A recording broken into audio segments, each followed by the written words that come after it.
A grand rising at the time of recording.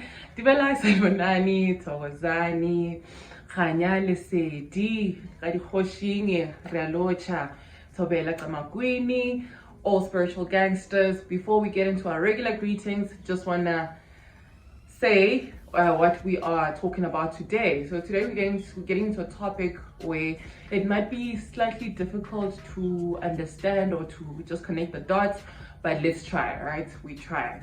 So regular greetings, Stoners United, what's up, Weekend Bacon?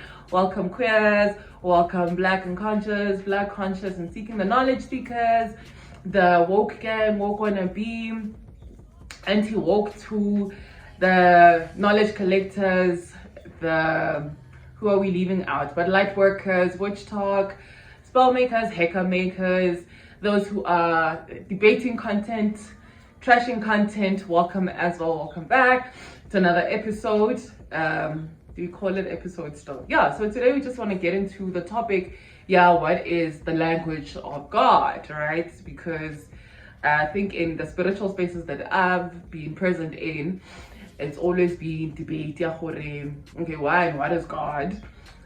Two, do I speak in my native language? Do I, all of those? But we're gonna get into those. I also have, differing opinions on that, all right?